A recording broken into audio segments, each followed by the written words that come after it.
좋아요, 구독! 내일장 시초가 공략 업종 어떤 업종일까요? 지금 공개하도록 하겠습니다. 요새 정말 우리 생활 속에 깊숙이 들어와 있는 분야죠. 바로 핀테크가 선정됐습니다. 최근 금융당국에서도 핀테크 기업의 지속 가능한 성장을 위해서 지원에 나서겠다 이런 발표들 내놓고 있고요. MZ세대 같은 경우에는 97% 이상이 은행과 핀테크 앱을 동시에 사용한다라는 이야기도 나오는데요. 자, 핀테크 이미 사회적으로 좀 많이 분위기가 무르익어 있는 것 같은데 저희가 내일장 문 열리자마자 주목해야 되는 이유가 뭘까요? 네, 일단 이틀 전에 일단 마이데이터 관련해서 이제 가금 체계도 이제 이 시장에 얘기가 나오면서 이제 좀 시장에 살짝 관심을 보이긴 했습니다.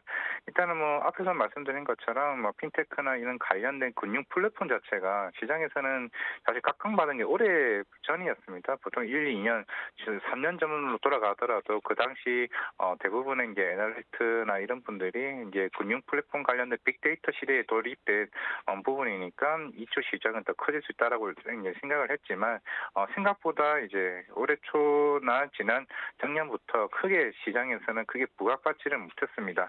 어떻게 보면 업황적으로도 대표적인 네이버나 카카오나 이커머스 시장이나 이런 핀테크 시장을 이루고 있는 대기업들에 대한 주가가 좀 부진하다 보니 이런 중소형주에 대한 주가도 조금 많이 부진한 모습을 보이고는 있는데요.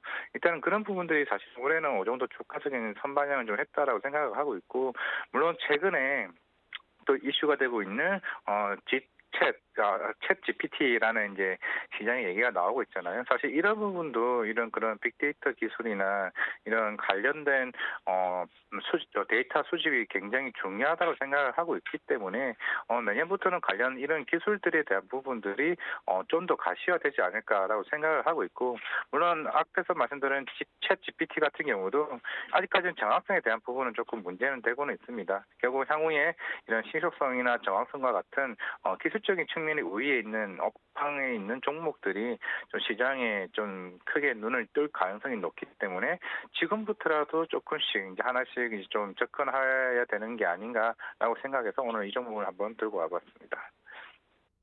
네, 지금부터 지속적으로 좀 관심을 높여가야 되지 않나라고 이야기를 해주셨습니다. 핀테크 예전에는 정말 새로운 기술이었는데 이제는 정말 우리 생활 속으로 많이 들어왔죠. 그러면서 시장에도 정말 관련 종목들이 크게 늘어난 상황인데 그렇다면 대체 어떤 종목에 주목하면 좋을지 지금 화면을 통해서 공개하겠습니다. 내일장 시초가 공략 종목 지금 공개하도록 하겠습니다.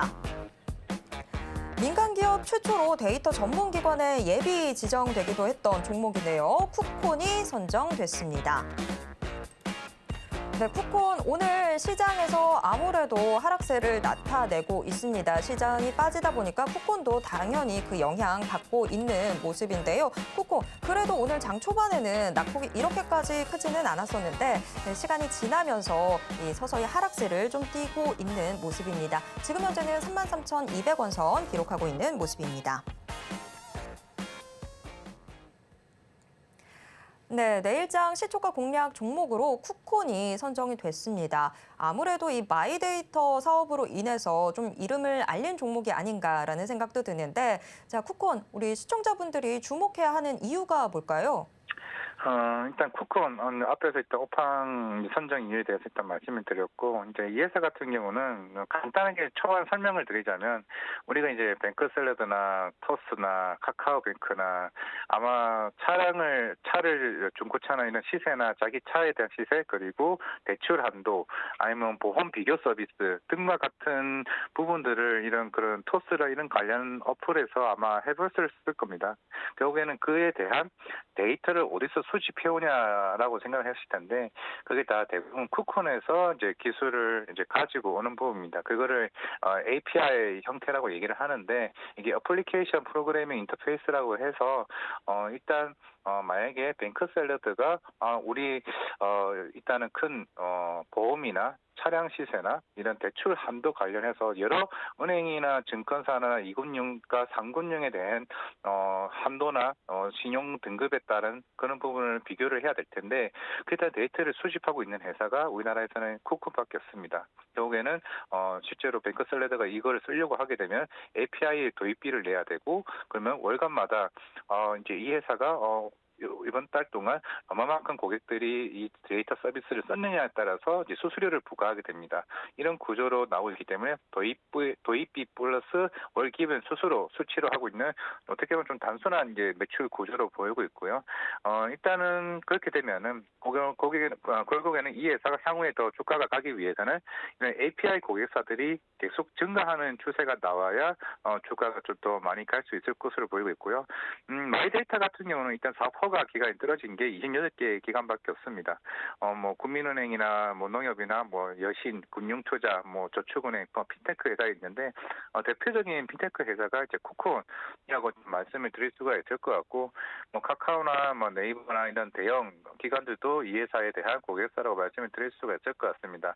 일단은 이 회사에 대한 기술은 전 세계 40개국과 2,000개의 기관으로부터 일단은 데이터를 수집하고 있는 상황이기 때문에 이 결제 서비스가 쿠폰닷넷을 통해서 이제 API 상품을 일단 제공을 하고 있습니다.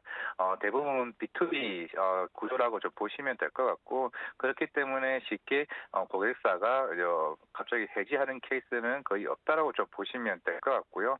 그리고 이런 마이데이터 사업을 가지지 못한 기관들이 결국 이 회사에 대한 주요 고객이라 또 보시면 될 것 같습니다. 일단은 이 회사 전체적인 매출은 페이먼트 서비스가 있고 데이터 서비스가 있는데 페이먼트 서비스가 흔히 우리가 알고 있는 뭐 간편 결제나 입금이나 출금 이체 등에 필요한 이제 API를 서비스를 제공하고 있는데 아직은 이 회사는 좀 성장성은 그렇게 높지는 않습니다. 워낙 지금이 조금 어떻게 보면 포화 상태라고 좀 볼 수가 있을 것 같고 연간 한 10%대 성장을 일단 하고 있는 상황입니다. 원래 이 작년까지만 해도 이 회사 페이먼트 서비스 매출 비중이 60%였는데요. 이게 지금 역전이 됐습니다. 제가 앞에 말씀드렸던 이런 데이터 서비스 API가 거의 60% 가까이 이제 넘어서 버렸는데요. 결국 이런 이제 아까 뱅크샐러드나 이런 네이버나 관련된 업체들이 이제 API 고객 수가 꾸준하게 계속 증가하고 있습니다. 그래서 실적도 아마 보시겠지만은 7분기 연속으로 매출이 계속 역대급 실적을 나오고 있는데요. 이게 그냥 상승이 아니라 계속 매 분기마다 최대 실적을 지금 달성하고 있습니다. 그만큼 API 고객 수가 꾸준하게 증가하고 있고 이제 데이터 서비스 자체가 연평균 40% 성장을 하고 있다는 측면에서 굉장히 긍정적으로 일단 봐야 되기는 하나 우리가 흔히 사실 올해 주가가 빠졌던 게 결국에 아까 앞에서 말씀드렸던 이커머스 시장이나 이런 핀테크 시장이 결국 조금 어느 정도 코로나 이후에 좀 많이 침체 기관에 오다 보니까 오히려 덩달아 쿠폰마저도 좀 영향을 미쳤던 것 같습니다. 그럼 실적이 굉장히 좋았음에도 불구하고 주가가 안 좋았던 모습인데 그저께 이제 마이데이터 가공 서비스를 이용하게 되면서 기존의 정기적인 서비스를 썼던 사람과 비정기적으로 썼던 데이터를 쓴 사람에 대해서 추후에 2024년 그러니까 다음 달이 아니라 내후년 1월부터 본격적으로 가공 서비스를 하게 되면 일단 그에 대한 수혜가 쿠폰으로 받을 수 있을 거기 때문에 어떻게 보면 이제부터는 내년에는 이제 카카오 네이버도 제가 봤을 때는 조금 더 이상 이제 기저 효과로 인해서 좀 긍정적인 이커머스나 이제 핀테크 쪽에 대한 실적이 조금 많이 회복될 것으로 보이고 있기 때문에 그렇다고 하게 되면 그동안 주가적인 실적적인 측면에서 꾸준하게 괜찮았던 회사가 쿠폰이나 측면에서 충분히 내년에 주가가 더 많이 갈 수 있는 좀 구조는 좀 형성되어 있지 않나라고 좀 생각을 하고 있기 때문에 아직은 이제 국내뿐만 아니라 해외 쪽에 있는 이런 여러 기관들에 대한 이런 API 고객사가 더 증가하게 된다 그러면 제가 볼 때 더 좀 긍정적인 이슈가 있을 것 같고요. 물론 지금 이 회사가 더 관심을 갖는 게 재고의 대출 금리가 많이 올라온 상태고 그렇게 되면은 고객들 입장에서는 충분히 이제 대출 비교 서비스를 많이 찾을 수밖에 없는 좀 구조가 되지 않을까 싶습니다. 그렇게 되면은 이제 더 이상 이제 쿠폰이 좀 바닥은 지났다고 생각을 하고 있고 충분히 그런 측면에서 메리트가 있지 않나라고 싶어서 오늘 이 종목을 좀 가지고 와봤습니다. 네, 쿠폰이 기술적인 측면에서 보면 결국에는 시장 지배력을 거의 독점력을 갖고 있다. 국내 시장에서는 그렇게 평가를 해볼 수 있을 것 같은데 지금 말씀해 주신 거 보면 실적도 상당히 좋은 상황인데 주가가 아직까지는 오르지 않고 있습니다. 이거 상당히 저희한테 좀 기회가 될 것 같은데요. 그러면 우리 시청자분들 가격 전략은 어떻게 짜시면 좋을까요?